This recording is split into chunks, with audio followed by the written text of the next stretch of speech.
Bertemu kembali dengan Ida Rahmawati. Pada pagi ini saya bersama dengan Pak Erik. Pak Erik ini direktur dari PT Kedelai Inti Raya, ya, bergerak di kedelai. Jadi khusus di bidang kedelai, Pak, ya. Spesial kedelai. Jadi dari tahun berapa, Pak, PT ini berdiri, Pak?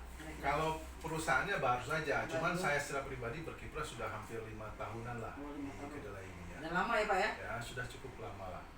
Berarti kira-kira menguntungkan ya, Pak, ya, kalau bisa sampai tahan lama gitu. Oh iya, makanya mau nanya mengenai prospeknya gimana nih, Pak kedelai.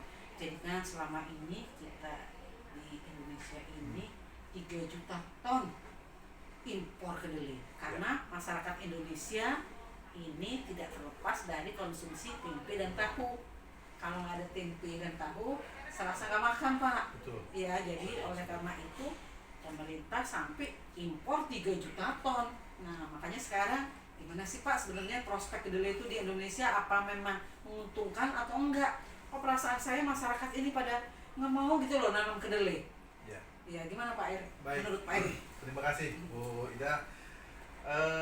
Saya jujur secara pribadi sangat optimis, Bu.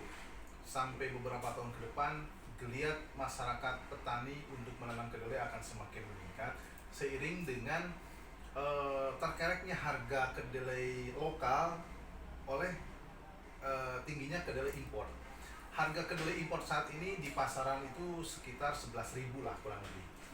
Ya, dan memang karena kedelai lokal bukan menjadi alternatif utama, biasanya rata-rata harga kedelai lokal itu sedikit di bawah harga impor. Iya. Tetapi ketika pemerintah, kemudian pihak swasta, kami selaku penyedia benih terus mendorong para petani untuk terus menanam kedelai dengan harga yang cukup baik pada saat ini, apalagi petani di beberapa tempat yang sudah menjadi penangkar, harga hasil panennya juga jadi lebih mahal, Bu. Saya jujur optimis ke depan bisa lebih baik lagi karena di beberapa provinsi yang saya kunjungi, terutama di Jawa Barat. Berapa provinsi udah, Pak Erik? Ya, pertama Jawa Barat, Jawa Barat ya. Asal di sana ya, Pak Erik, ya. Kemudian yang kedua NTT. NTT jauh, NTT ternyata kedelai juga. Ya, di NTT, kemudian di Gorontalo, Maluku, dan sekarang yang budidaya murni kita sendiri itu di Papua. Oh, Papua. Ya, Papua di Kabupaten Kerong, Provinsi Papua. Kemudian yang akan saya kunjungi minggu depan itu rencana di Sumatera Utara, di Deli Serdang. Nah, kebetulan kita ada partner yang semangat juga, punya semangat yang sama untuk mengembangkan kedelai, yang sudah kita komunikasi cukup intens, cukup baik. Insya Allah minggu depan saya berkunjung ke sana karena saat ini lagi panen raya di Deli Serdang itu. Kemudian ketika kita berkomunikasi dengan pihak AKB pusat, semua hasil panen yang ada di sana mau diokup dan disalurkan kembali ke masyarakat Deli Serdang dan kabupaten tetangganya. Seperti itu. Memang sebenarnya kedelai itu sangat kita butuhkan. Jadi selama ini mungkin ya, Pak, karena kurang menguntungkan ya. Karena waktu itu harganya di bawah 10.000 ya. Harganya kita kalau bersaing dengan kedelai impor. Kedelai impor. Dan kedelai impor memang saat itu lagi murah, Bu. Murah. Harga kedelai impor beberapa tahun yang lalu masih di bawah 8 atau 7.000. Sehingga kedelai lokal otomatis jauh lebih di bawahnya lagi 6.000. Iya. Nah, kalau sekarang dengan adanya perkembangan ini ya, terutama ada perang ya. Ternyata perang itu membawa hikmah juga ya. Jadi dengan adanya perang, rupanya negara-negara penghasil itu, ya kan, itu menaikkan harganya karena harga pupuknya juga mungkin meningkat ya. Sehingga harganya meningkat, produk impor meningkat. Alhamdulillah, jadi harga kedelai juga ikut meningkat. Iya, tergerek naik. Nah, ini kesempatan ya, Pak Erik ya. Ini momen bagaimana caranya supaya kita membangkitkan lagi kedelai yang dulu pernah jaya di Indonesia. Pernah swasembada kan tahun 86 ya? Iya, pernah swasembada. Makanya masa dari swasembada sampai sekarang impor 3 juta ton. Nah, jangan sampai. Sayangkan devisa juga keluar. Iya. Kalau dengan impor itu lebih baik dibagikan ke masyarakat kita. Iya. Dan juga kalau nggak untung pasti Pak Erik udah usaha udah stop kedelai.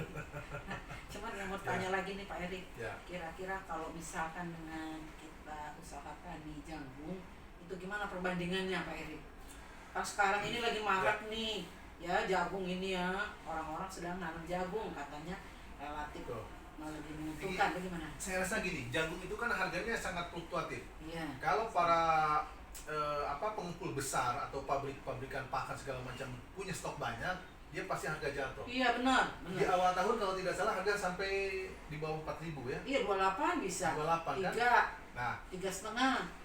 Nah, kalau dilihat dari produktivitas 1 hektar jagung itu kan kalau tidak salah dia bisa menghasilkan mungkin 6 7 maksimal 6 lah rata-ratanya. Iya, 6 sampai 7. 7 kali 4.000 saja 28 juta. 28. Nah, kalau kedelai pemeliharaannya juga sama seperti jagung, insentif ke pupuknya, ke OPT-nya dijaga segala macam. Kalau saja kita jangan ini Bu, 1,8 ton saja, iya. atau 1,5, kemudian harga misalkan 10.000, ya sudah 15 juta. Sementara biaya operasional, biaya produksi itu jauh lebih rendah dibanding jagung.